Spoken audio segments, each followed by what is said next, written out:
evening, race fans, and welcome to the Old Bastards Racing League. It is an absolute pleasure to have you with us as we are here for the YesterYear Racing Cup Series, brought to you by Team Goon Squad in 1080p and 60 FPS. If my Aussie internet, the Thunder from Down Under, can cope with bringing you the broadcast in such a manner. I am your host, Gareth McAllister. As I said, bringing you the action as best I can from Las Vegas Motor Speedway. We have 140 laps in store for you tonight and a full grid of 43 machines. We are looking forward to having an absolute blinder of a race coming up in just a few minutes.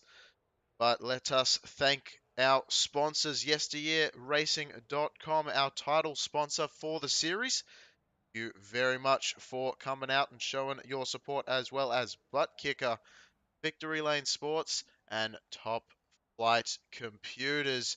Now we get the grid settled down and we can see where they've just loaded in to being on the grid here tonight as we do a quick run through entirety of the field. So we will start out with Sean Foltz on the front row doing a great job there of a blinder of a 29.655. TJ Rogers in the second position. Dakota Pischke in third, with Kevin Strandberg rounding out row 2. Row 3 consisting of Roger Hurley and Greg McDaniel. Row 4, John Hinchcliffe and Jerry Isaacs. Row 5, Nick Zortner and Tom Ogle.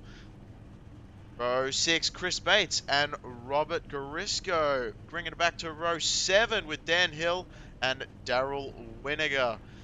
Row 8 with Andy Thomas and Brian McCubbin. Row 9 with Josh Robinson and Jonathan Green. Row 10, Dustin Martinson with William Martin. Row 11, Brian Lynch sitting next to Tom Amacy. Amacy? Close enough, I'm going to say, up here in the booth as we move to the next row with Lloyd Moore and Greg Hammond cycling on back yet again. Jim Smith and Brian Lindsay in the 25th and 26th positions, with Eddie Jones and Joey Buscemi in the 14th row. Our 15th row, Jeff Lydon and Michael Everhart. Wayne Hufford bringing it up in the 31st spot with Mark Fish in the 32nd. Our man to bring us the real quote of the day before the day's racing gets underway at the moment. Alan Wanamaker, see him about YesterYearRacing.com in the 33rd spot with Jack Yeagerman in 34th. Victor Lane in the 35th spot with Jonathan Fear in 36th.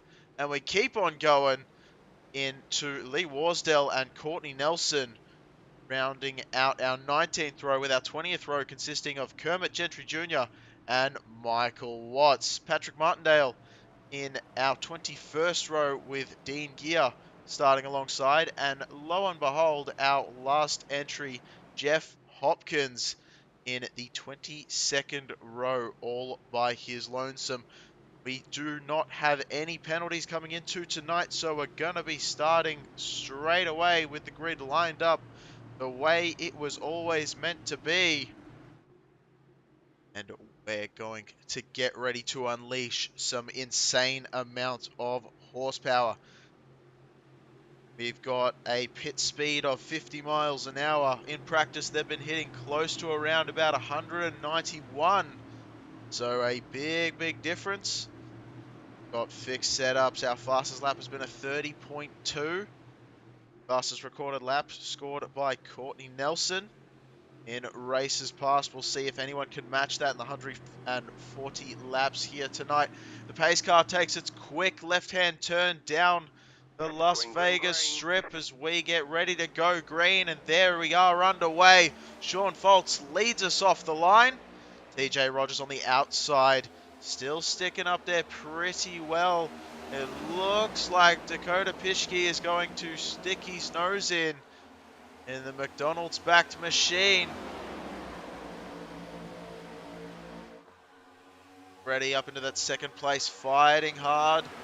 Looks like that inside line is coming into fruition right now. We did hear from the drivers that there's no exact preferred line here around Las Vegas, but we have seen, at least in the first lap, that the cars on the low side line seem to be building up momentum quite quickly.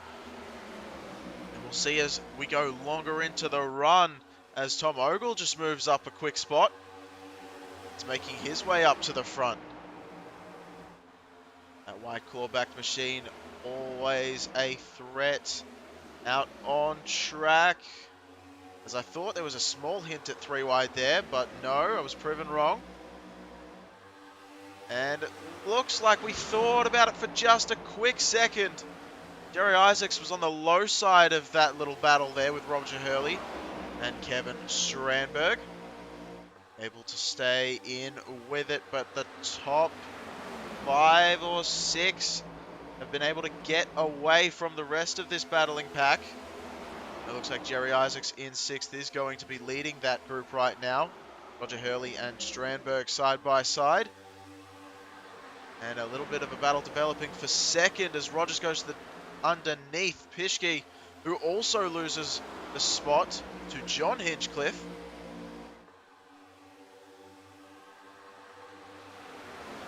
And it looks like Hinchcliffe is going to take that one away. They're still running side by side though. Going to be pretty close to see if Pischke can hold it together on that high side line. Much more speed out of the exit, just getting a little bit more across the line as they enter turn 1 once again. But that dive down into turn 1 is where he's going to be taken. And still leaving the door just a slight bit too far open. And here comes Tom Ogle trying to follow suit. Pischke tries to push underneath of Hinchcliffe and makes it so that Ogle has to back out, and he's going to have to be pretty comfortable sitting in that 6th spot, at least for the moment. Early still side by side with drivers, but on that high side line, still finding himself dropping back ever so slowly. Out of position happening just in front as well. This is for 9th position, and I believe Garisco has just taken that. Moving up 3 spots from where he began his journey in the first 6 laps of the race. Side by side just behind him, Zortner and Winiger. Winiger is on the low side, but it's not going to be enough as they try and split Garisco in between. That was about as dicey as you could get. And it looks like Garisco gets away with it. Not too much damage, I don't believe, on Zortner's machine. The 97 just scraping the wall just ever so slightly in an attempt to try the outside move where there was not a whole lot of room. Go back up front because look at this. Bolts thought he was out in the clear, but Rogers is having a disagreement about that topic. Hinchcliffe is waiting in the wings as well. As we come to lap 9 of 140, plenty more action to come. Rogers takes a look to the inside line, makes the pass. Will there be a bit of fire back from Foltz? Yeah, so the outside line just having a bit more on the exit, but not enough into the corner, or is there? They're still side by side. Hinchcliffe is going to have a lot of fun watching this battle. And the real question is he going to try and make it 3 wide and get involved himself? As we go on board with Hinchcliffe.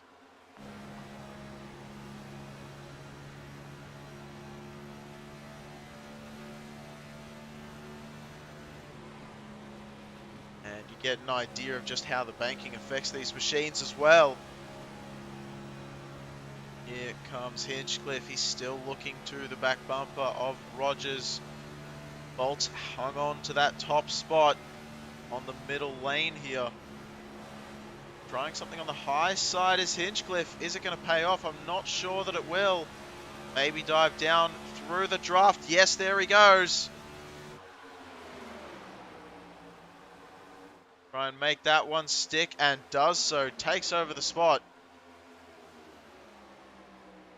from Rogers for second. Still very close together with the two of them. But takes it over well and truly. See if he can catch up to the front of the grid. Daryl Winiger just making himself into the top 10 beside Garisco, and now looking like he might be beside McDaniel as well. McDaniel in the number 1 machine. Bright yellow paint scheme on the inside there. Strandberg was just able to make his way around. Winiger's trying to follow through as well.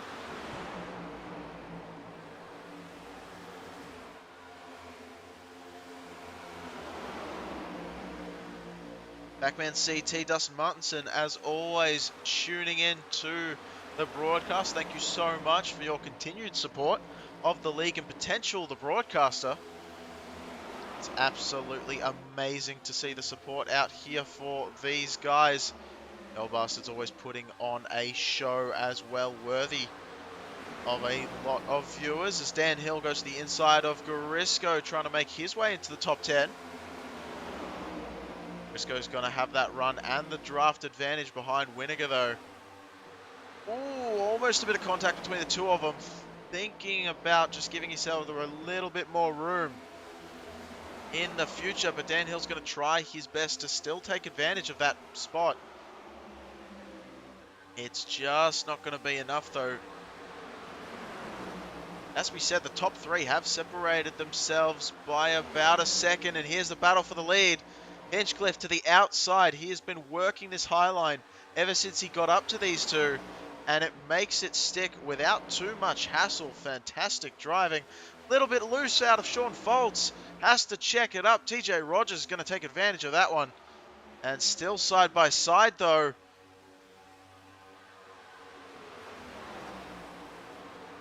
Team VLS definitely being shouted out in the chat. Lane Sports always doing a great representation out here in the field, as TJ Rogers manages to snatch that second place position. And here comes Ogle during all of that. He has worked his way up quite quickly, as I accidentally click on the Pishki. But the Pishki boy is making his way through as Isaacs to take advantage. Looks like the McDonald's machine is not going to be happy about that one. But he's going to let him do it for now, as it looks like there's a little bit of battling going on slightly further down the pack. Strandberg and Pishki continuing to change position on the screen. Risco still involved in a battle. It seems like he's not been able to get a single piece of track where he is not in a battle so far this race. He has been double wide pretty much the entire journey so far. This is a ripping battle just at the lower end and the higher end of around the top 10 spot. The lower end in the top 10 spots, the higher end just out of them, if that makes any sense.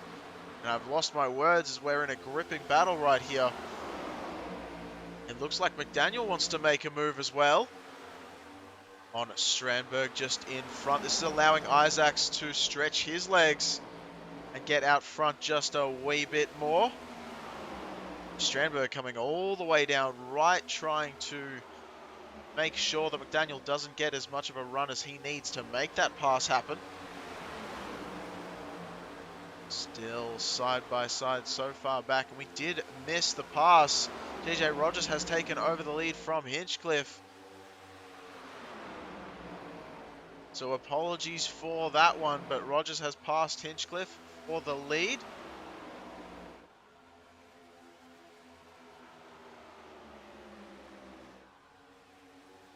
Take a quick look at a replay of that one. Just to give you an idea, just around the outside, around the low side, excuse me. I get my cars mixed up. 72 machine makes quick work of that one. We're back live, and speaking of the inside line, it's worked for Faults as well. Hinchcliffe starting to back down just a little bit. And here comes Whiteclaw. Mr. Ogle himself.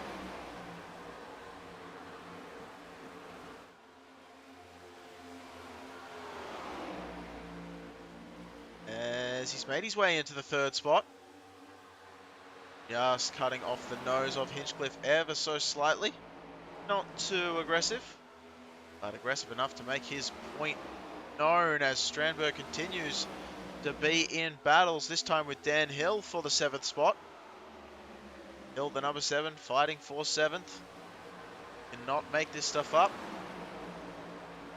As Dan Hill tries to make his way on the underside, you can see a lot of cars waiting in the wings. A nice line just behind. Garisco doesn't want to stay in line very long. We've seen that time and time again. On the high side of Pischke just behind as well. And Jonathan Green not too far behind is trying to get himself in there. These two continue to battle just behind them. Still more battling. Everyone's battling. You, me, he, she, it battles. Anyone's done Latin, you know exactly where I'm going with that. And Dan Hill does make work of Pischke. Oh, excuse me. Briscoe made work of Pischke. Hill is still in a big battle with Strandberg. They're still absolutely leaning on each other. This is fantastic racing. Not too aggressive as to hit one another. Just leaving just enough room to be able to go around without too much of an issue. And here we go. So we'll bring out the tower on the left-hand side rather than the rotating ticker up the top. You can see there just exactly where your driver that you are cheering on might be running in.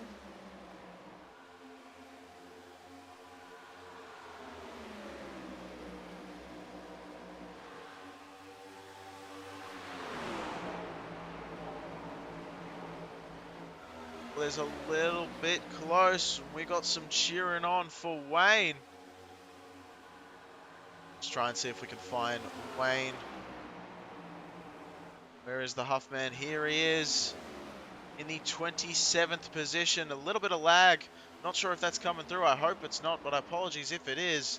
Just a tiny bit of stuttering. Nothing too bad. The hamsters are running at full capacity this week. Trying desperately to keep the connection strong.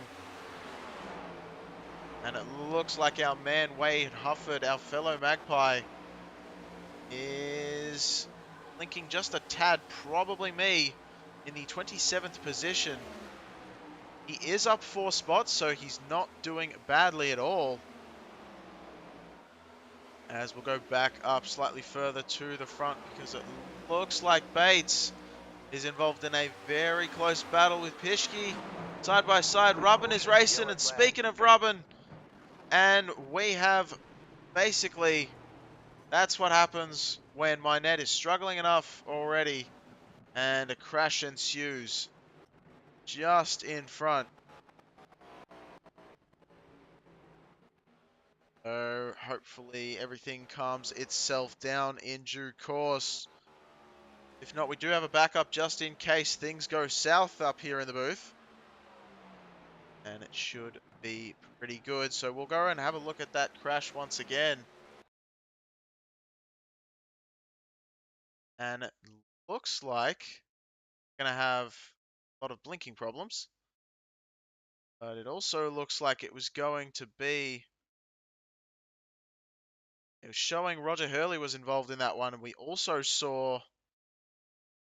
See if I can rewind that. Of course, my internet not liking what we're doing right now. That's what I thought it was. That's Strandberg, I believe, up there. We had a bit of a moment. Play this one. See if we can get it without too much stuttering. Oh, and Green just to the inside causes the initial spin. And I believe Garisco might have been involved in that one as well. Everyone's coming down pit road. And please tell me this thing is going to sort itself out. Come on. Hampsters need to run as quick as possible, but it doesn't look like it's going to be enough. We're going to try to use our backup here in just a second and see if hopefully that one can get sorted for you. Bear with us just a little bit. Hopefully we'll get back to the action before we bring this thing green once again.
It's because my parents are home, I think, in meetings.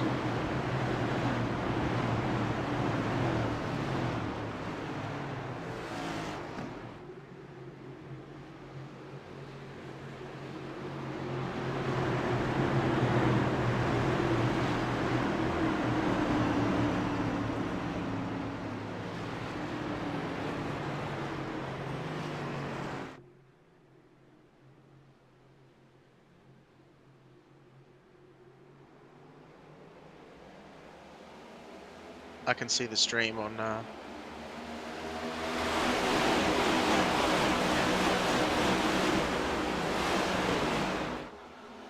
yeah, well, I'm waiting for you to stream it.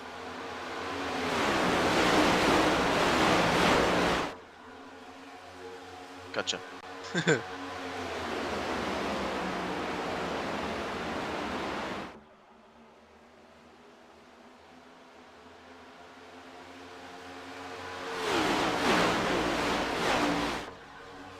Alright, we are back, and it looks like everything should be pretty well sorted.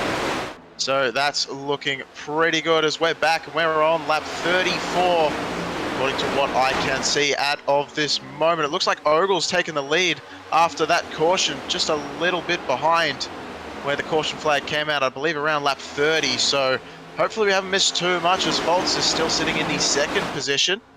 So it looks pretty good from his end at the moment. Isaac's trying to battle right now. It looks like Hill just behind is working on something. Just dumping out a little bit there. Look at Hinchcliffe go on the high side line. And it is phenomenal stuff from him, as he's made that outside line work, and Green has to really just live with that one for the moment. And Foltz is still trying desperately to catch up to Ogle.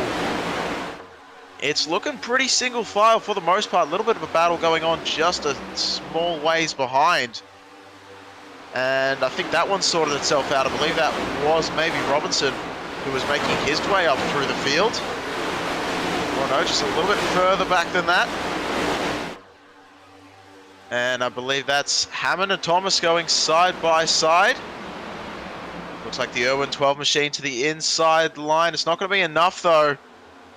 And to the outside, it looks like everyone's trying to get sorted out. I believe there might have been a car going a lap down on the inside line there. I'm not sure exactly who that is. I think that might be Kermit Gentry Jr.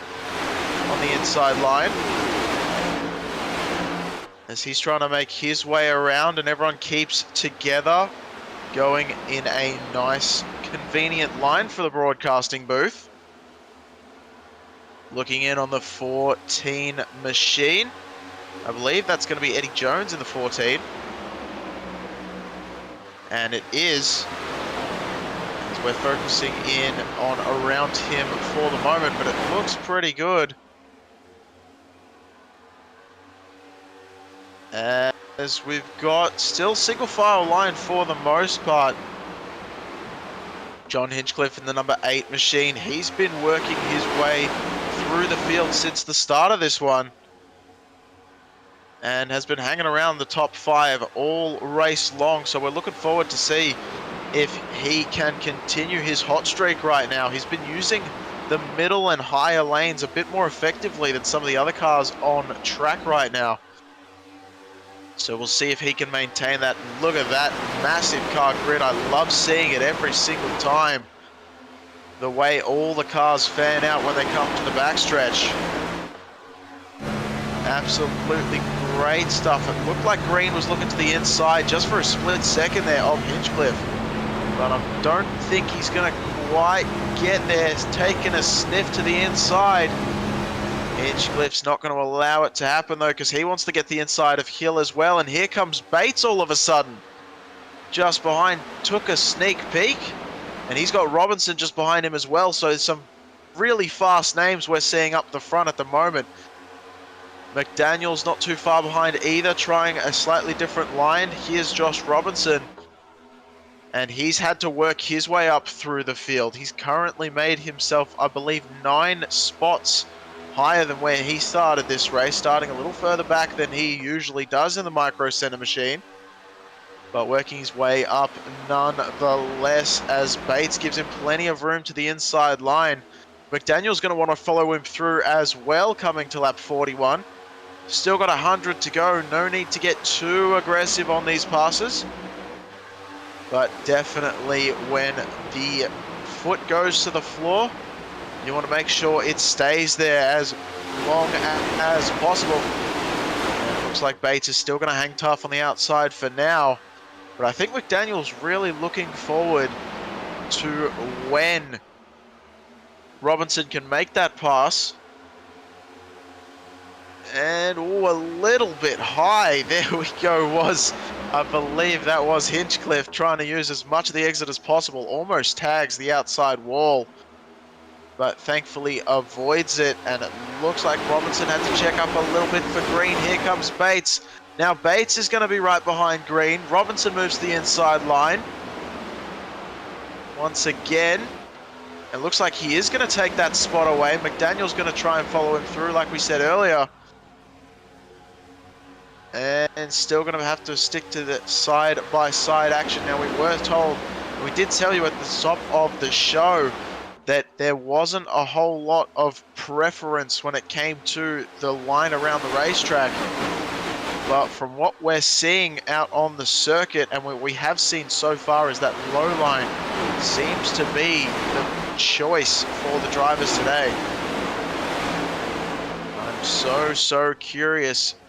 Usually our man that tries the high side line, Clint Rice, would be here showing us how it's done, but I don't think he's turned up to this race tonight.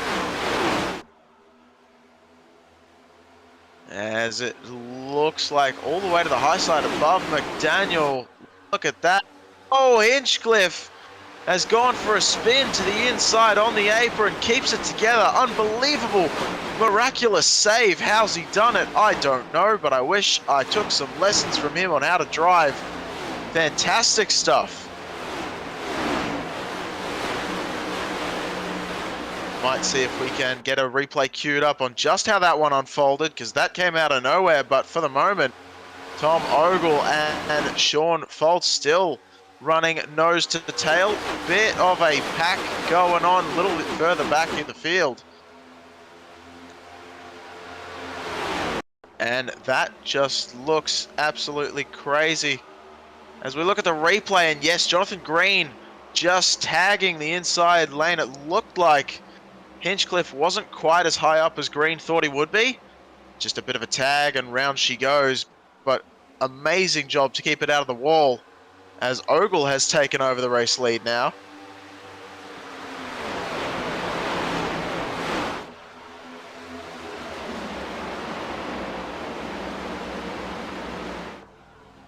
William Martin has shown up all of a sudden. Seems like he's made his way into the top 10. 94 machine doing a great job at the moment. McDaniel's going to try and force him slightly wide though. Underneath, take a 2-for-1 McDaniel, give it a shot. Underneath Green, underneath Martin, will it work? Oh, we hinted 3 wide just for a second there as Bates is not quite sure where to go. Martin stays up high though. And Bates checks up McDaniel slightly. That's going to allow Green to catch back up as well on that high side line. This is phenomenal stuff, as we see all season long, every single season with the Old Bastards Racing League. And Bates still side by side with Martin, who seems to have grown his wings and is learning the outside line, has a whole lot of speed to give.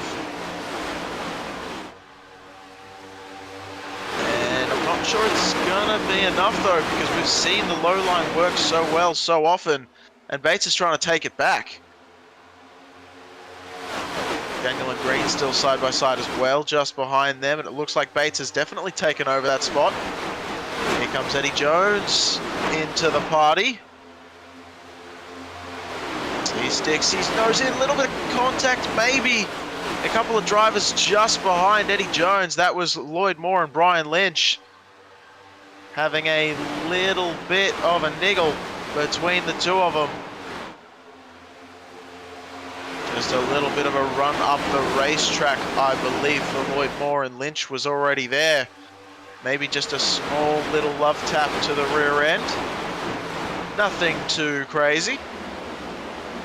I'm sure those drivers have worked that one out. Alan Wanamaker, there we go, is working his way up to the front as well. So once more, there are so many drivers getting themselves involved in this tight pack from about the 6th place position, just as we saw before the caution came out.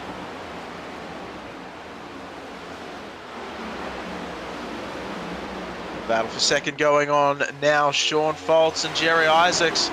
Isaacs has worked his way from, he started from 6 places back. So still in the top 10, but he's had to work his way back up to the front. Well, not back up, but he's had to work his way up to the front as he passes Foltz on the outside line. And here comes Dan Hill, another one who's had to battle his way up, +9. Another driver, everyone up at the front except for Sean Foltz has had to make their way up into the top 5. Foltz, of course, as we know, starting on pole, so we know he has a whole lot of pace in that machine as well. But very interesting how this one's unfolded. Faults to the outside wall, giving it a little bit of a scrub, making sure it's all nice and clean on the outside line. Still hanging tough though, and actually staying ahead of Dan Hill for the third spot, even with that tap to the wall.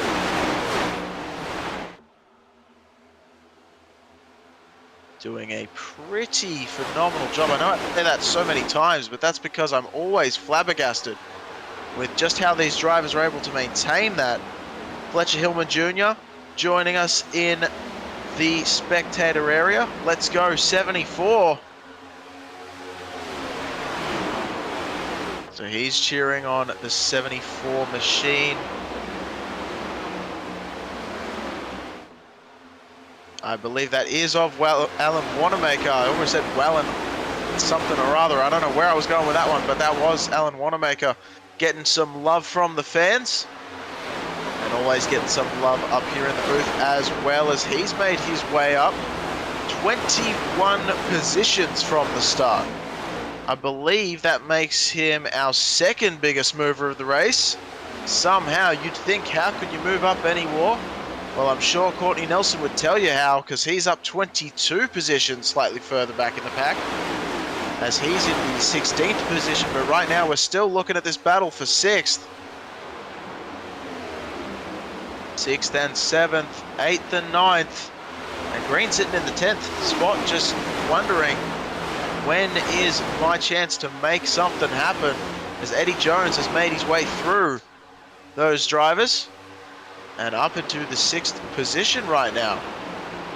So that's Eddie Jones in 6th, Greg McDaniel in 7th, Lloyd Moore in 8th, and it looks like Bates is gonna try and send it around for that 8th position with a little bit of a battle, but no, it's not gonna do him much good at the moment.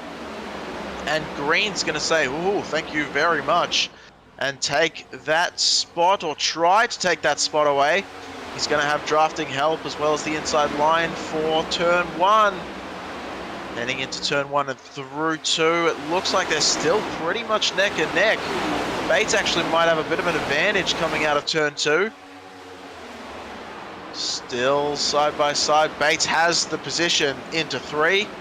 Crossed over and goes down to the inside line, so makes that one nice and clean. And Josh Robinson has made his way into the top 5. Did not see that one coming. Not quite so soon. But here he is, and you know that he's not going to be settling for just a top 5. As it looks like he's trying a slightly different line to a lot of these other drivers that have broken away from the rest of the field by just about a second. From 5th place Dan Hill back to Eddie Jones in the 6th spot.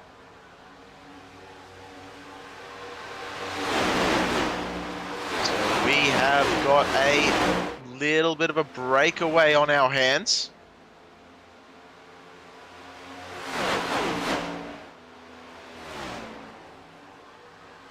And it's looking pretty crazy. We've got, I think that was 3 cars deep, a 2-wide action going on slightly further back in the pack as well, which is absolutely crazy. As we look at what a bit of a mess this was just in front of Martin. Who was that tagged that wall? And I believe that might have actually been Courtney Nelson. And look, it is the Huff man, Wayne Hufford, just in front. He's got a lot of love from the fans, propelling him forward as well as Courtney Nelson. So these drivers are all really doing a great job. Battle for the lead. Tom Ogle and Jerry Isaacs side by side. Ogle on the high side, Isaacs down low. Still side by side. The battle for the lead's going to continue at least for the rest of this lap. Or not, as Ogle's speed on the exit of the corner is just too much.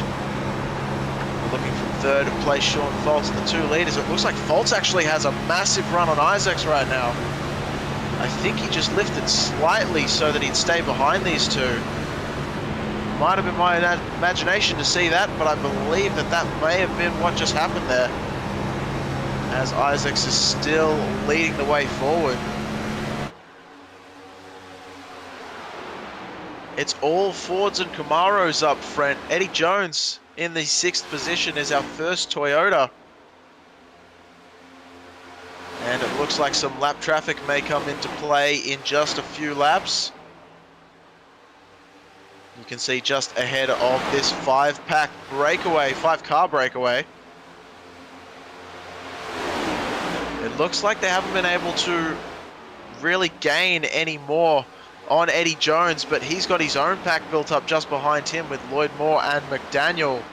And they've almost got a second separating them from another, well, really the main pack behind them, as it looks like Moore's going to be the first one to come down pit road in lap 66.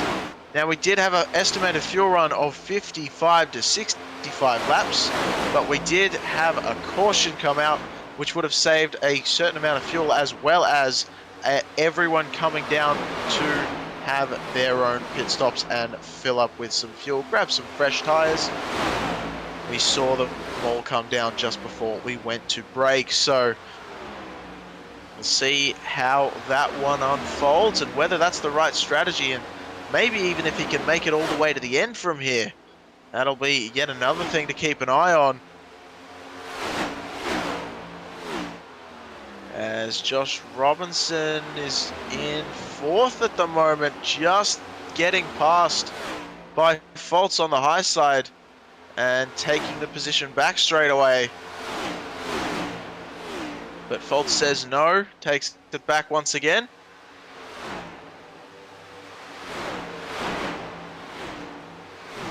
And they're still going to maintain side by side. Dan Hill has been pretty happy to just follow these top 4 for a little while now. We're going to see how that one plays out. It looks like Eddie Jones is all on his lonesome trying to catch up to this battle for 3rd.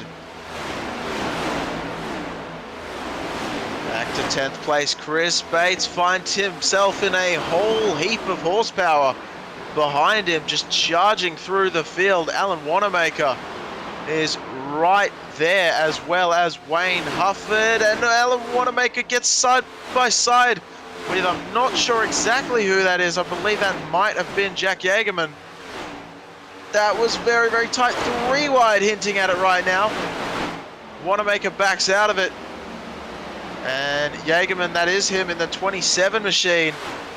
And he's going to make that one work. And Rogers came through as well. So that was a hectic few seconds on track there. 27 machine of Jack Yeagerman.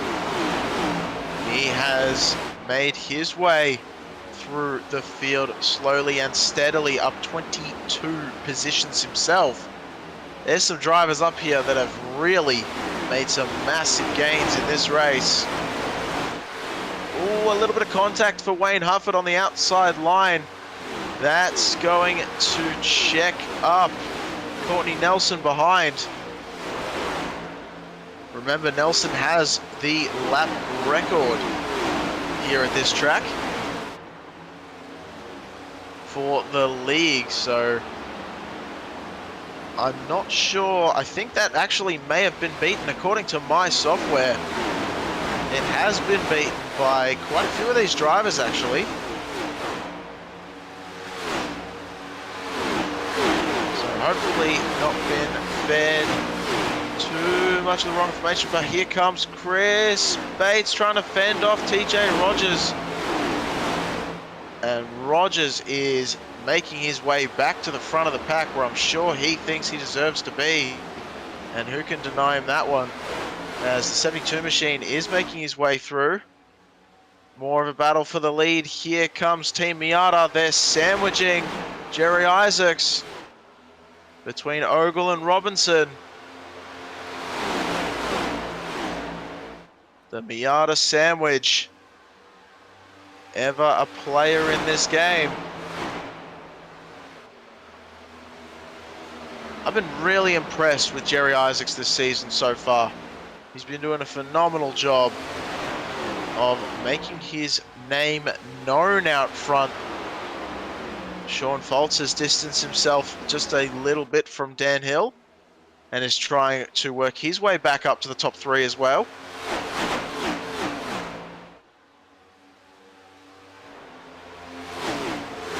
There is an absolute war going on outside of the top 10. Rogers has Jagerman just behind. It looks like Bates is going to hold on to that 10th place spot for the moment. He took it back from Rogers. Jagerman hovered there. You can see so many drivers with so much talent, and they're all biting for very few spots up towards the front. As Bates is just holding on just ever so slightly. Rogers didn't show the nose I expected him to. Jagerman does behind him though.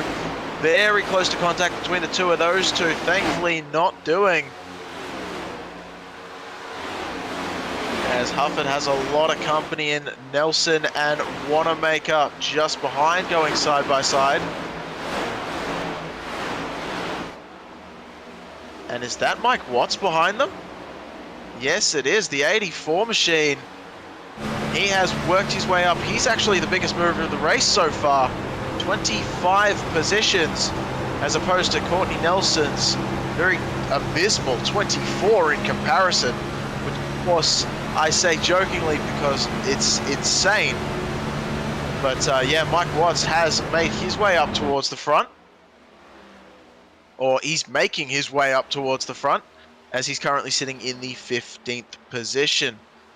Josh Robinson made his way past Jerry Isaacs as we had the camera panned away, and he has moved up into second. And during that battle, obviously took a little bit of toll on him, as Ogle has been able to stretch away just a little bit, 0.4 of a second. But we're going to see how much that comes down, as it looked like Foltz and Hill are going to be side by side heading into turn 3 and now coming into 4. Looks like Hill's going to try something on that low side line, and Foltz is just too strong at the moment on that high side. He knows how to use it, and he's using it well. But don't look too soon, because here comes Eddie Jones. And he has always been a late race charger, and proving it once again. So we'll have to really wait and see if these guys get a caution towards the end of a run. It is going to be absolutely spectacular. But even if we don't, we're looking for some green flag pit stops to happen at any point. And I tell you what, this is going to really shake up the game, and we'll have to see just how well they can get down and done. And the caution has come out. The broadcaster spoketh, and the broadcaster gets giveth. As the yellow flag comes out, who was that for? I'm not seeing anything specific on our live timing. We'll try and see if we can find it for you.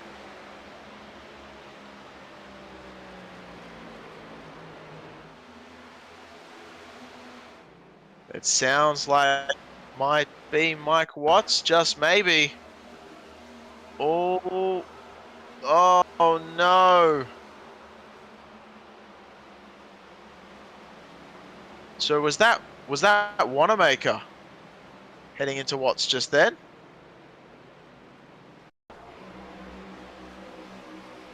No, that is Alan Wanamaker. Yeah, just not quite as high up the racetrack as Mike Watts thought he was going to be.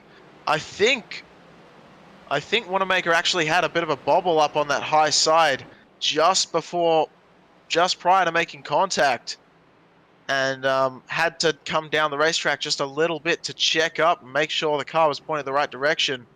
Watts thought he was going to be all the way up there, but he wasn't, and two cars trying to occupy the same space does not typically go all that well. And here we are for our pit stops. We're going to have to definitely keep an eye on just how they come out, but Tom Ogle led them down pit road. We'll see who gets out first.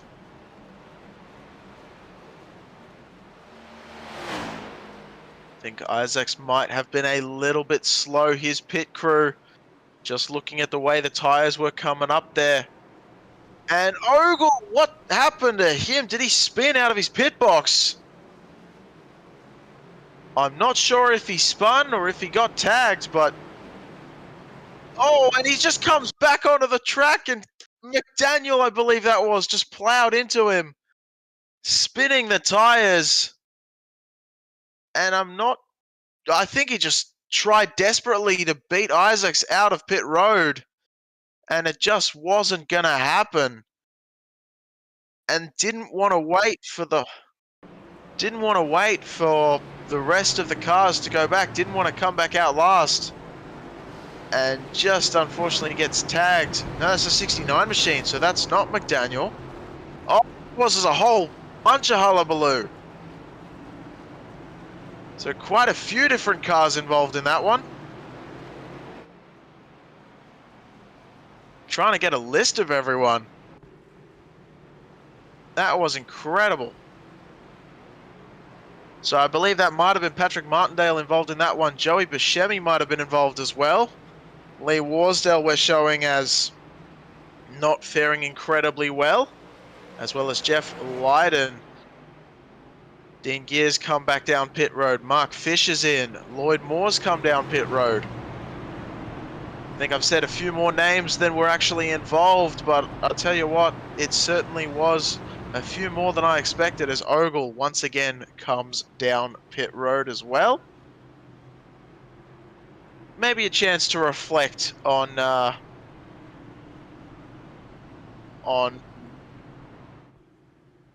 yes, maybe just reflecting on his decisions and definitely serving a penalty, as this league does say that, you know, you've got penalties to serve next week, but if you take responsibility for your actions and serve your own penalty, you won't be followed up next week.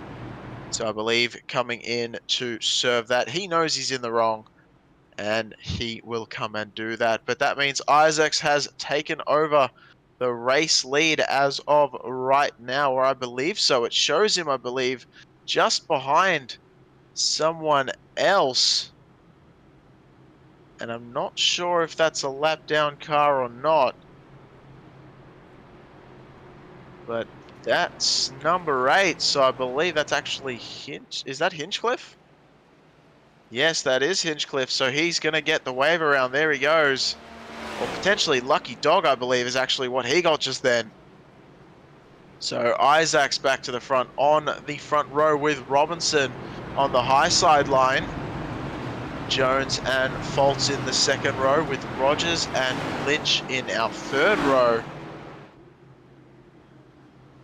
And this race has had pretty much everything that you could hope for from a NASCAR event. A lot of side-by-side close racing, some elbows out stuff, some interesting mistakes, and some rubbing his racing. So, you know, we've definitely had our fair share. And 84 of 140 laps. So we'll be right on the cusp of whether we can make it to the end. And I'm sure these drivers are all going to be looking towards Robinson's direction, as he is the well-known driver for somehow making his fuel last ever so slightly longer than a lot of other people on track, as the pace car gets ready to turn down pit road. There it is, the quick left-hand turn. Isaacs is going to have to lead the field. There he goes, right at the end of basically the starting window, as Isaacs and Robinson still side by side. Isaacs tries to cover, but doesn't have enough room to do so. And he's still going to take the lead anyway out of turn 2. Foltz is going to try and follow him through on the lower side of Robinson, who's still trying to stick it out high, but that's not exactly where he wants to be, I'm sure. As a lot of drivers, I was going to say, started to sort out themselves into a single file line, and of course, as soon as the thought crossed my mind, they started fanning out, trying to get all the positions possible. the easiest time to get a position gained is when you have just gone back to a restart, as everyone is chalked up right next to each other, and pretty much everyone is on the same equipment on age. And it looks like Robinson has been able to take the second spot back away and is going to drag Eddie Jones with him.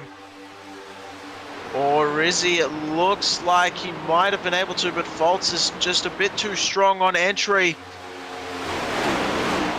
Gonna see if this one continues. And yes, it is going to continue. Green is also a little bit further back, side by side with someone as well. And it looks like Jones is going to take that one away. And I believe that is... Oh, that's Lynch, I think, to the high side.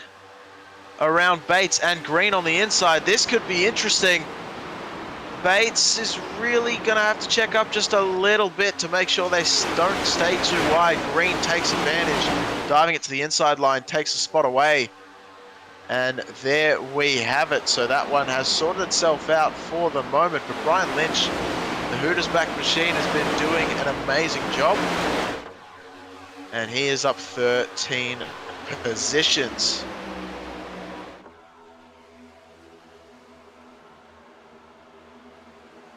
So after Mike Watts' spin, there's going to be a little bit of... Oh, well, we'll go back to that. But for the moment, the 16th position, Dakota Pischke finds himself on the back bumper of Hufford just in front. And it looks like they're going to go semi-single file. I believe just behind them was going to be Dan Hill. And the 52 machine is going to have to give way to that. That's Brian McCubbin. And he's going to have to give way, so Dan Hill takes over that position in 17th right there. But I was going to say earlier what was happening, and of course, as I'm just about to say it, here comes another battle that we're looking at. I guess I'll just go and shut my mouth on that one, because Eddie Jones has taken over the second spot from Robinson. And immediately TJ Rogers is going to be very happy to see that, because he's going to follow through as well. Rogers has been running super strong all race long. And McDaniel is trying to follow through as well as Green. Fultz is stuck on that high side with Robinson. And they all get very close together on entry. And it looks like the 72 is just trying to block out Robinson on the high side. Does get enough in front. So Rogers is going to be able to do that. It's been very good racing. McDaniel now. The Kimbo Master is going to be slightly further behind Robinson. Not enough to get right in tow. They're going to have to allow each other a little bit more room and do so. Robinson a bit higher than he probably needs to be, and that's going to hurt him a little bit on exit. So McDaniel still alongside, but no into turn 3. Just too much drafting help for Robinson. And they're going to sort themselves out up here at the front of the pack.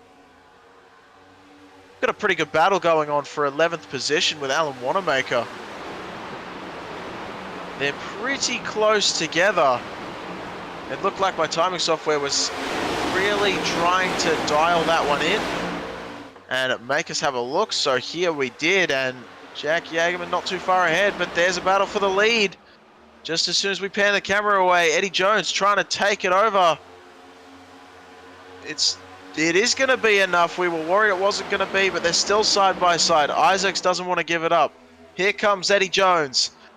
Here comes Rogers just behind Jones, following him through in the wake. And McDaniel tries to get his nose involved as well, but here comes Jones. He's still on the inside line. Still the fight for first continues. Side by side, 3 cars deep almost. Eddie Jones does have enough to really block out Isaacs. And Jones takes over the race lead, making up 26 positions in the process. and 96 laps, or 95 laps to do so. And he's made his way up here, and I'm sure he's going to try everything to stay there. As just behind him, Rogers now has a go at the second place spot. Still very much comfortable with staying in the Jones toe.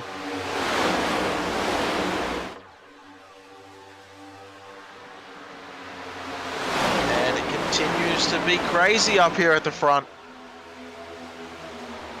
What this is really doing is allowing the pack that was starting to form behind them with a little bit of gap between the two. It's really allowing that gap to form up, and you can see the single file line as they all try desperately to use the draft to catch up to the lead pack. And it seems to be working, as there's not much a gap between anyone right now. But TJ Rogers to the inside line takes over that spot. They hit it 3 wide with Isaacs and McDaniel.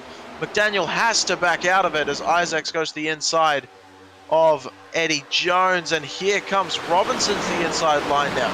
He's finally made his way down there, but it's not going to be enough as McDaniel sends it up high. Somehow carries enough speed and not too much. Makes his way around Isaacs. Unbelievable drive on the outside line for McDaniel. Able to take the spot away as well. I think he's found exactly where he wants to be, and maybe he'll try and use it. And Isaacs now, because he was down on the low side line, here comes Robinson. He's going to have to be high once again. Might want to try and tuck in a little bit lower this time than what he has done in the previous few laps. No, still stays up a little bit too high, and I think that's costing him on exit just slightly, as it's allowing Isaacs and others below him to just have enough, a bit more space to really use the speed on exit against Robinson there. But Robinson has enough now that he can sneak into the 4th spot. And a big hit, it looked like, for Lynch on the high side at the wall. Everyone fans out, trying to avoid any potential disaster that would unfold, but thankfully keeping it pointed the right direction, and everyone scatters a little bit, losing quite a few spots. I believe might have lost about 4 or 5 positions is Brian Lynch, due to that contact with the wall coming out of turn 2. Well, I think it was out of, yeah, it was out of turn 2. As the cars, you can just see and feel the presence as all that horsepower just comes bundling through. Lap 101 heading into lap 102 of 140. We're getting down to the nitty-gritty of this event. And Robinson to the inside of McDaniel takes the spot away with no real competition from McDaniel, potentially thinking that he can use Josh Robinson just ahead to try and catch up to the leaders. As Eddie Jones is still trying desperately to track down TJ Rogers. But we haven't seen a pack form like what we saw earlier on in this race as of yet, where a group will separate themselves from the rest. It looks like so far there's not enough of a gap to really say that that's happening again.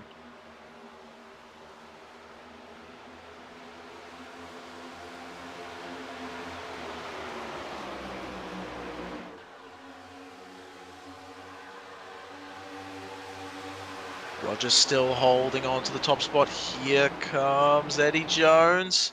Oh, Robinson, it almost looked like sent it a little bit harder than he thought even he would. So he had to track out just a little bit there on the exit of 2.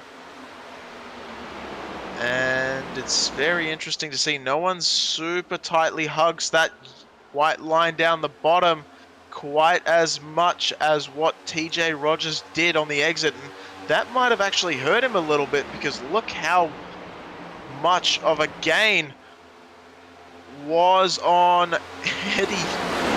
with Eddie Jones in the 2nd position. But Isaacs hits the wall on the outside, just tags it ever so slightly. And I believe he's still going to have that outside run, though. McDaniel leaves him the room if he wants it. And they're still going to be saying side by side for the 5th position. They don't want to stay like this for too long if they want to challenge for the lead. It's going to be tight.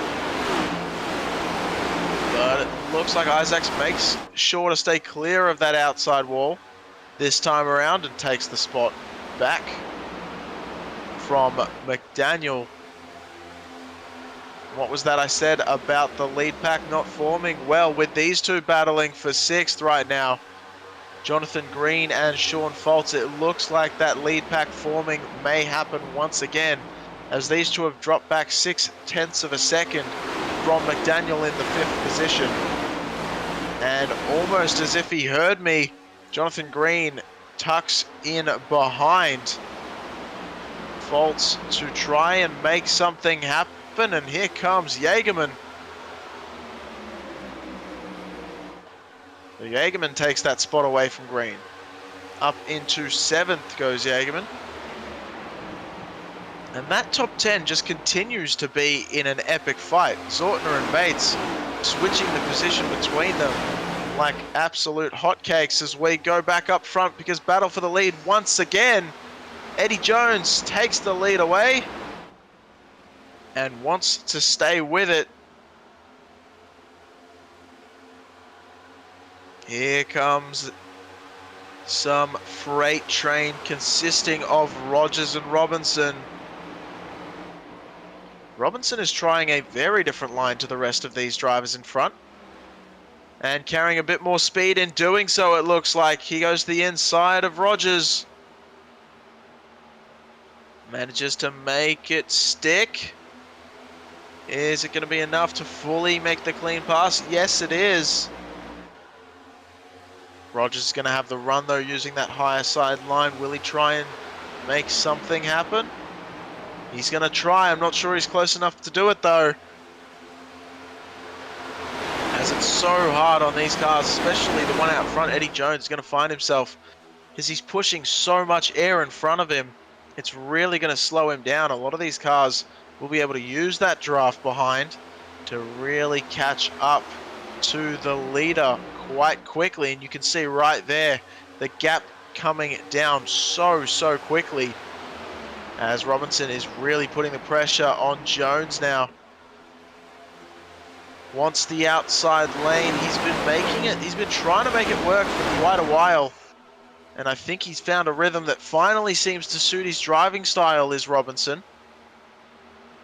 You can see the rest of the pack starting to come up a little bit with him. Isaacs and Jones, the only two that are really sticking to that white line still in this lead pack of 7 drivers. And Robinson once again is going to try it slightly higher on the exit of turn 2. Jones still sticking with the low side. It seems to be working pretty well for both drivers. Ooh, what was that I just witnessed? Maybe a little bit of a blink in the internet activity, but it was pretty close between McDowell, Foltz, and I believe Isaacs as well just ahead. But here comes Jack Jagerman, the M&M machine. He's making his way below and takes over that spot from Foltz, all the way from the low side to the high side. Foltz does the opposite, tries to maintain a side-by-side advantage on the inside line. And Jagerman's going to have to try desperately to keep him there. It's looking pretty tight. These drivers doing a hell of a job to keep each other at bay. What they're not going to enjoy seeing is that lead pack slipping through their fingertips if they keep this up. And yes, there we go. Foltz gives way. Here comes Jagerman. And Isaacs tries something on the high side of Rogers for the 3rd position. He thought about it at least. We thought we saw a move coming. It wasn't quite in the wings yet, but it was definitely being an attempted, maybe a suspected way of really capitalizing on a small weakness that Rogers might have up in front, trying to search for any kind of advantage on the circuit. Oh, getting very, very close. A little bit too close to comfort, I would say, from Rogers' perspective, as Isaacs drives him all the way up the racetrack. The 51 and the 72 have been battling most of the race so far. 25 laps to go. We're really coming down to it as they continue with the switch over. And now Isaacs is going to be on the high side and Rogers on the low.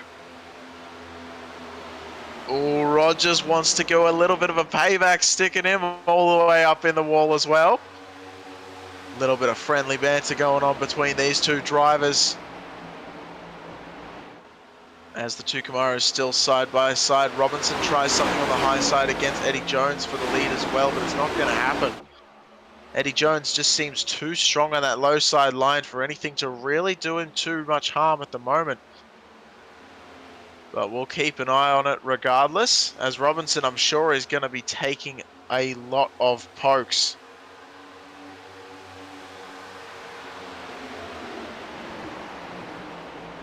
So the lead pack has had a newcomer to the back of it, and that is going to be Courtney Nelson, who has just made his way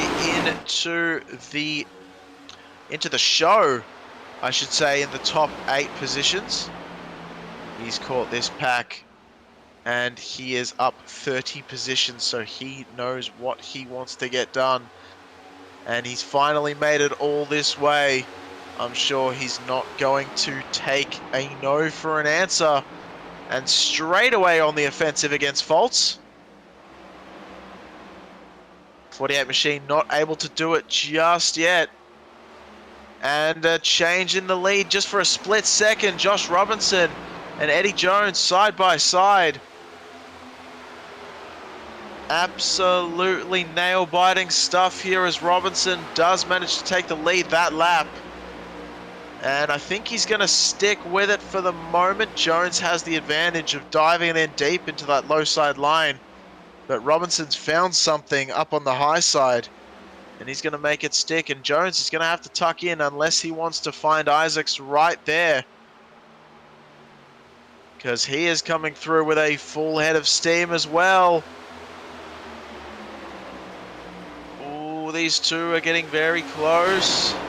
Jones that time at the line, just by an absolute hair trigger, as it looks like this one is still going to continue for a little bit. I think Jones just doesn't have enough. He's trying to block out Isaacs. Isaacs to the inside line. He's going to make it work as Robinson has to check up to make sure that line works the way he wants it to. Jones gets caught behind. Isaacs to the inside line. Jones is still in second though. Here comes Rogers. Less than 20 to go. As we open up the bank account here at Las Vegas. Looks like we're ready to spend a lot of money on fenders. And we're going to waste them away because Rogers has made his way through past Isaacs now, but I'm sure it's not one and done quite yet. We've got just less than 20 laps to go. These top 4 have really separated themselves. But here comes Courtney Nelson. He is seeing the light at the end of the tunnel, and he is desperate to make his way up to the top spots. Look at him go. He's been ripping it through the field. I believe he actually does have one of the fastest lap times that are currently being set out on track, and he is catching the field. You can see it. It's coming down, down, down, and we are still witnessing a battle just in front of him though, with Jones now falling a little bit off the pace to Rogers in the top spot, but he has a whole bunch of company with Rogers and Isaacs. I believe I might have said Rogers, but I meant Robinson in the top spot. As Rogers is still sticking up a little bit higher, Isaacs trying the low side. It's one thing to catch up, it's another thing to pass, and you can see Nelson still closing that gap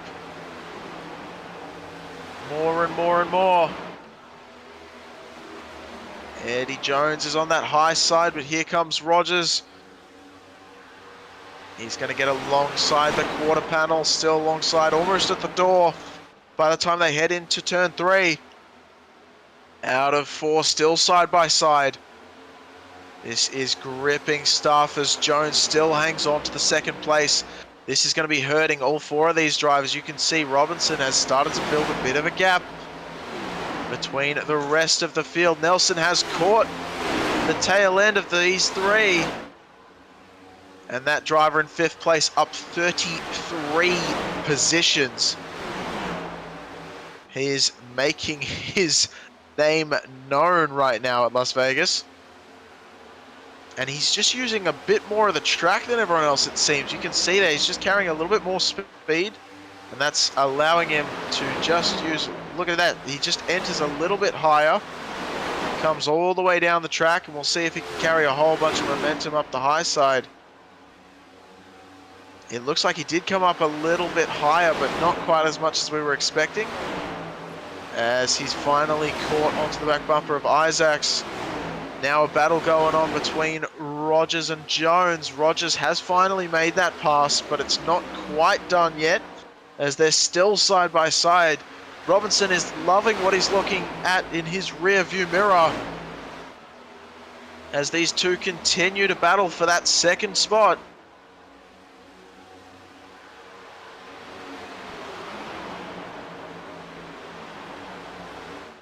"12 laps to go as we are winding the clock down. A little bit too close to comfort, I'm sure, for Eddie Jones, as Rogers riding that back bumper. Here comes Isaacs to the inside as well, trying to make something happen. Rogers tries to block Jones. Jones is having none of it. Tags the outside wall, rubbing alongside. It's going to hurt his momentum a whole lot. And here comes Nelson. So that has absolutely, that little bit of a block attempt by Rogers has just hurt Jones, sent him up into the wall ever so slightly. And that has made it so that Rogers ends in second now. Isaacs in third. They're going to start having their own battles soon enough. But behind, it's not going to be as much competition because Jones is being held up a little bit by Nelson, or vice versa. They've finally decided that they can't battle each other too much longer. They're going to have to go for it. Nelson is a little bit squirrely. It seemed like he had so much more pace. But unfortunately, Jones was right there where he wanted to track out. So he had to lift in order to keep that car underneath him and not get involved in an accident. And that meant that the rears lost all kind of grip on the exit, as that car got light in the rear end. Able to keep it underneath him though, as Rogers is still keeping Isaacs in bay. They are trying desperately. I want to see if they can work together to catch up to Josh Robinson, who's made it a full second now ahead of these two. You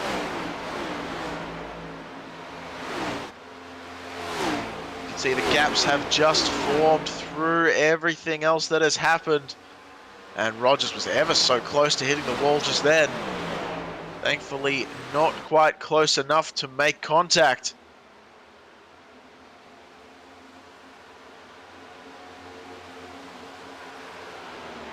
Eight laps left to go. We've got to battle a little bit further down in the pack. We haven't been concentrating as much on the rest of the field, but look at this battle. We have Dan Hill, we have Sean Foltz battling for 7th place. Just behind them, Wayne Hufford has made his way into the top 10. Grandpa Pischke, Dakota Grandpa Pischke has made his way through, and they're going to be 3 wide just for a moment, maybe, as Foltz with Pischke just on the inside line, just avoiding contact with each other. But Sean Foltz is going to go up into the wall, maintains that position, but loses out a spot to Hufford. Wayne Hufford, one of those drivers that always bides his time, and he seems to get better and better as the race goes on. And it seems like through the use of just keeping it clean for 130 odd laps, he's made his way towards the top 10. Chris Bates in 11th has a lot of company. I believe that's Hufford just behind. The 15 machine, no, that is Darryl Winiger, who has always been in the top 10 as well this race. He's fallen back just a little bit from where we saw him earlier on after those yellow flags came out. Just over 5 laps to go, 6 to be exact. You can't make up the amount of errors being brought to you in the commentary booth, can you? But we are still sticking with it as Chris Bates is sticking with the 12th position. It looks like Eddie Jones has really fallen back a lot in that 5th position. If I'm seeing this right, I think he's either in a battle with Courtney Nelson in 4th, or I'm seeing that wrong. And no, it looks like I am seeing that right. So he's not the one who we thought was falling back just a lot. We just saw the gap between him and Jack Yeagerman. We thought that might have been a little bit of an indicator as to what's just happened with Eddie Jones, but it seems like he's still up here fighting for a top 5. Dan Hill is just about to make his way, speaking of Jack Yeagerman, into the top 6. They're having a very close battle. You can see there just at the back of the screen. They were pretty close together, 2 wide, 2 deep, as these top 5 are trying to get something done, but it just looks like it's too little too late. They're all separated a little bit too far away from one another. Barring any kind of caution, which we hope we don't witness right at the end here. It's been a phenomenal race so far. Let's keep it going as Dan Hill tries something to the inside of Yeagerman. The M&M machine, very vivid, trying to keep it at underneath him as Dakota Pischke comes through. The McDonald's machine is having a great night. Everyone's having a great night here except for the select few, as we saw earlier with those caution laps. But I tell you what, it's been an absolutely beautiful race. 2 laps to go here at Las Vegas.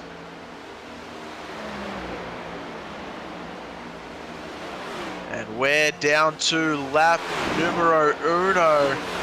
And that's not meaning lap 1, that's down to the final lap because my Italian is that bad.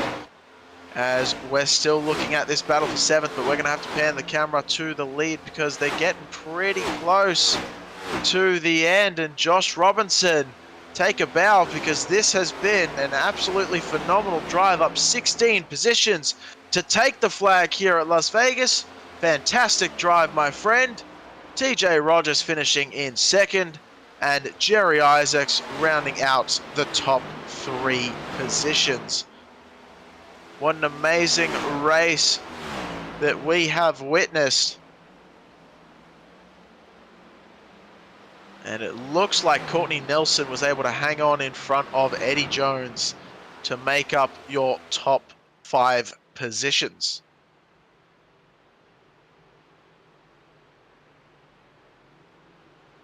So these drivers are going to make their way down for a nice little camera shot, as they so often do, right at the line. And a little bit of awkwardness as Robinson stops a little bit too far forward. And Rogers was just a little bit too close. But hey, that kind of stuff sometimes just happens. And there's a nice image as Rogers is immediately wanting to get away from the leader and let him have his moment.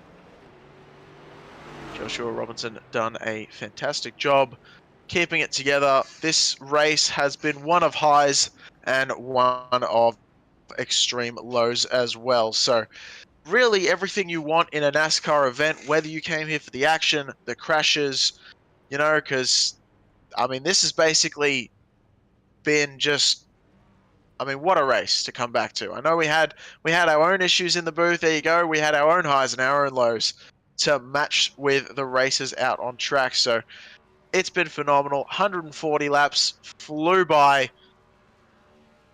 I mean, what else can I say except I guess we'll just wait for the drivers to make their way into the waiting area, and we'll try and get their opinions and thoughts on the race that we just witnessed here tonight. don't go anywhere, as driver interviews will be up soon.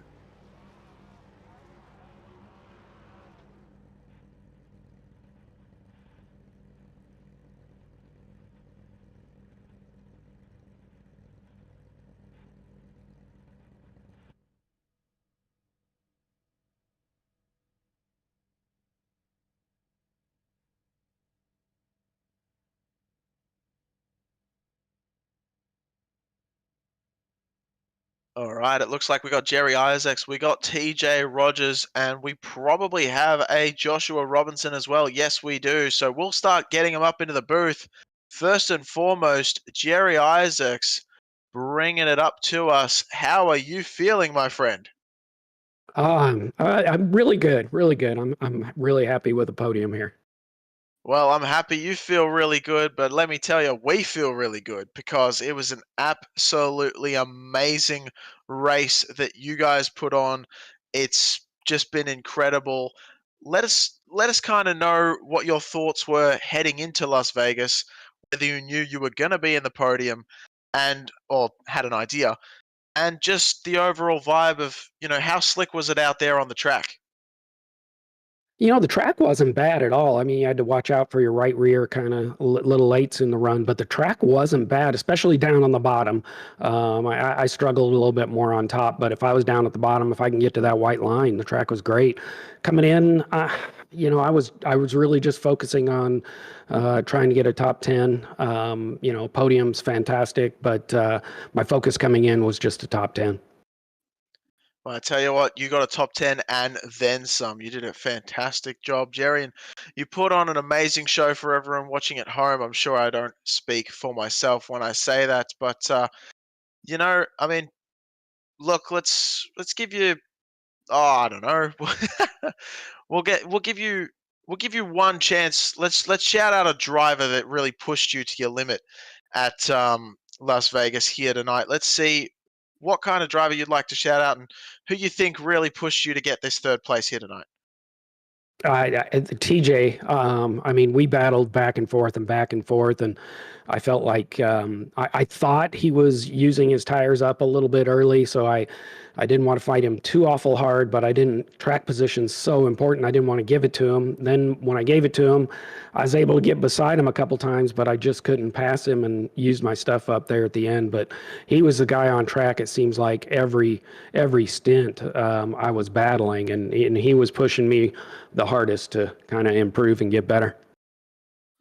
All right, sounds good. Well, we did see a lot of great battling between you two. I'm sure we'll ask him about that as well. But before we let you go, Jerry, just give us a quick shout out, friends, family, sponsors, anyone you'd like to thank for tonight's race. It's been an absolute pleasure watching you out on track. Oh, thanks, man. Thank you guys in the broadcast booth, the OBRL Racing Network, YesterYear Racing sponsoring the league. If you haven't checked them out, yesteryearracing.com. And of course, my Mad Spartan race team and Cody Richardson, my crew chief, he's helping me through, trying to teach me to be better. And last, hi, Mom. All right, sounds good. Always got to thank the mums out there. So that sounds good to me. All right, Jerry, it's been great talking to you. I'm sure we'll see you up in the booth, maybe even for next week at Phoenix. So we might see you then. If not, I'm sure we'll see you later on in the season. Awesome. Thank you, man. Take care. You too. All right, that was Jerry Isaacs bringing it home in the third position. Next up, TJ Rogers. Rogers, how are you feeling after that race, buddy? I'm feeling pretty good. I had a bad break there at the beginning on the first pit stop. I got caught up with a car in the pits and wasn't able to pit and had to go all the way back to 38. So I'll take a second place run after having to go to the end. Well, I tell you what, that was it was just a race of just watching you cut through the field, as well as quite a few other drivers, mind you. But it looked like it was seeming your race for quite a while. And we did hear back from Jerry Isaacs just before. He was telling us that you really pushed him to his limit. Did you feel the feeling was mutual? Yeah, had a great run with Jerry. I had a hard time getting around Eddie there when Eddie was in second, and let Josh get away from me a little bit. Kind of burned my stuff up trying to get around Eddie. Eddie's a hell of a racer, and he's hard to pass. Yeah, we definitely know that. But TJ, we'll just ask you. We got to get an idea from you. We saw a lot of drivers using that low side line, even though we heard as well that there wasn't a preferred line out on track. And you were one of those drivers that used the bottom lane much more effectively than the high one. Was that anything that you thought was coming into this race that you wanted to choose the bottom, or was it just the top wasn't quite suiting with your driving style? The bottom suits my driving style a little better, and I'd been practicing a little bit this week on running that low line because I knew guys were going to try and run that high line, so I knew that I could get runs on that low line and get them coming off the corners. Yeah, it seemed to work out very well for you. All right, well, congratulations on your second spot. Before we let you go, who would you like to give a shout out? Friends, family, sponsors. The floor's yours, Rogers. I'd like to thank OBRL for having me, putting on good, clean racing. Of course, thank my wife for giving me the opportunity to come down and practice as much as she lets me. All And right, and of sounds good. course, you guys for doing a great job broadcasting. Oh, thank you very much, TJ. It's always a pleasure to bring the action to the fans, but we'll let you get on with it, let you get home, maybe have a beer or two, and have a good one. I'm sure we'll see you up here in the booth in the near future. Good luck. Thank you, guys. All right, that was TJ Rogers bringing it home in the second position. Next up, Joshua Robinson. We've talked to him a few times before in the past, and we'll talk to him once again. Joshua Robinson bringing it home in the top spot. It looked like once you got a nice clean run out in front and they started battling behind you, you were home free. Hey Gareth, how are you? Yeah, when I was able to get into that into P1 there, and I saw them go side by side behind me, that was I didn't hate that. Yeah, well, yeah, I'm doing pretty good. Just to answer your first question, but your second question, I mean, well, not really a question, but more of a statement. But I tell you, it was great watching you come through the field. You made up 16 positions. I mean, you weren't the only one. There were plenty of drivers coming through the field. I have to ask you if you saw Courtney Nelson catch up to the rest of the pack behind you, because he was absolutely blitzing his way through the field. And I actually think that he was one of those drivers that really would have given you a run for your money if along with all the other ones, let's not forget, Isaacs, Nelson, Eddie. I mean, everyone was really putting up a good fight here. Yeah, anybody that was able to run the high side very well would have been a contender. And that front group on that last restart, which we had about a 57 lap run there, we all ran so hard to get that to keep that track position that if anybody from 10th on back would have just been biding their time and rolling the corners, they would have drove right on by us. Well, I mean, it's a bit of a shame you're telling us that now. It would have been great for some of the drivers to hear that earlier on. But yeah, no, it definitely looked like you guys were absolutely running the rubber off of those tires. Now, I want to mention something similar to that because I just want to talk to you, or get your idea or opinions on running that hard. I do have to ask, how were you close on fuel? Because I have a feeling we were getting sort of close. We still had probably a few laps of green, but I was thinking we're probably getting pretty close to the end of the fuel run. We were a green white checkered might have been a little bit of a problem for definitely for me, maybe for a couple other guys too. But when we started that last stint, I could do about 60 laps on a tank, and so we only had to go about, let's call it 58.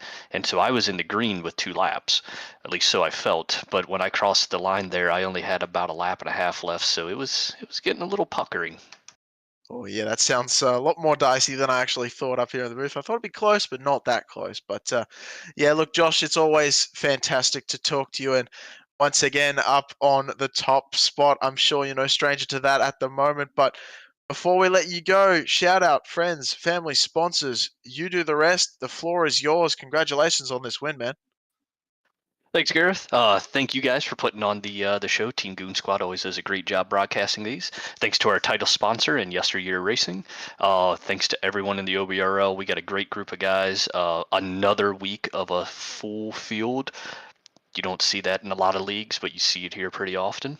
And then shout out to the guys that were running hard tonight. It was some really good, clean racing with Eddie, with Tom, with Jerry Isaacs, with TJ, with Courtney. All those guys were running up front, and any of us could have pulled out the win tonight.